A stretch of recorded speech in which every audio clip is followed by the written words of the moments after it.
To see this video early, join me on Patreon. So if you guessed from the end of my previous video, Stargate Atlantis is what I consider to be the best show in the Stargate franchise. I won't act like it's perfect, but it corrects a lot of the problems that SG-1 had, and even corrects its own problems quite quickly. Following on from the awesome SG-1 two-parter The Lost City, a team of scientists and soldiers from all over Earth discover the lost city of Atlantis.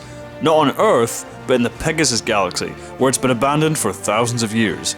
The team gate over and begin exploring the area, inevitably coming into contact with something not so friendly. Leading the series is John Shepard, played by Joe Flanagan. For me, Shepard is the better Jack O'Neill. He's the quipping action guy, but wisely his flippancy didn't outstay his welcome, and with Shepard there was a noticeable breaking point for his character. Put too many of his friends in danger and Shepard quickly became an absolute elite badass. It's a way for the writers to have their cake and eat it. We get the wisecracking action guy, but in doing so, never sacrificing emotional sincerity. Rodney McKay is brilliantly played by David Hewlett. Rather than a timid, shy, nerdy guy like Daniel Jackson started off as, McKay was a loudmouth, panicky know-it-all. And he's a jack of all trades when it comes to serving the story of each episode. He's an exposition machine, spouting technobabble without making it boring. His panicky phases perfectly set the stakes for the story, and yet it's clear that his apprehension comes from a place of empathy. And through some subtle pieces of acting, it's clear that every character knows where his loyalties lie, so they don't get annoyed by him, and neither do we. He could have been cripplingly annoying, but this little tidbit saves him. The chemistry between McKay and Shepard is what makes this show work. Watching a quipping badass bounce off a panicky nerd is the classic odd couple, but the chemistry between the two actors leaps off the screen. Elizabeth Weir and Taylor unfortunately feel quite bland. They're not badly acted or written, they just don't have the dynamics of the other cast members. Ford began just as bland, but was quickly transformed into an intriguing villain slash anti-hero for the show, whereas Weir and Taylor never got a dynamic shift which made them more interesting. Jason Momoa was a great addition as Ronan Dex.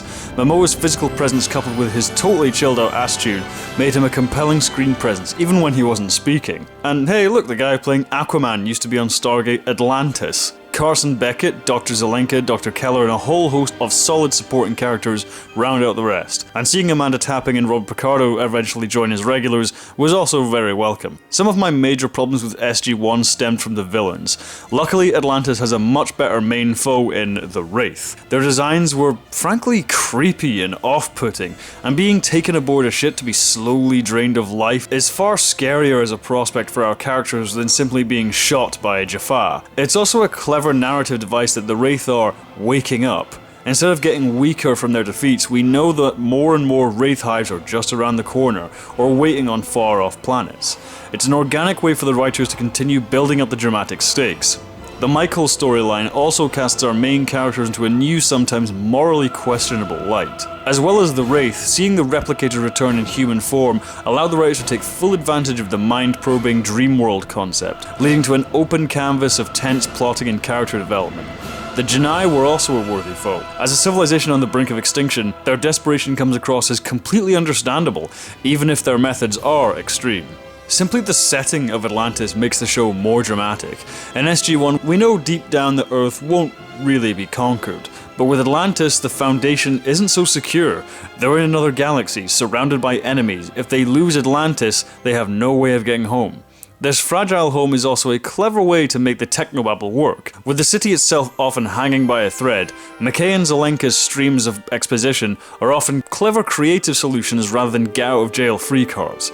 And having a team of several scientists instead of just one gives the actors a chance to bounce off each other and continue to establish character dynamics along with the sciencey stuff. Just really clever writing. Season 1 got off to a bit of a shaky start, but The Storm, The Eye and the Siege 3-parter were excellent. From there onwards, the show went from strength to strength. Most standalone episodes are consistently on the level of SG-1, but the episodes linking into longer arcs were outstanding.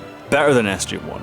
I really don't want to sound like I'm shitting on SG-1, as it is good, but Stargate Atlantis learned from its mistakes and used fiendishly clever writing to deliver more dramatic story arcs, while also developing a fantastic cast of characters and expanding the Stargate universe for the better.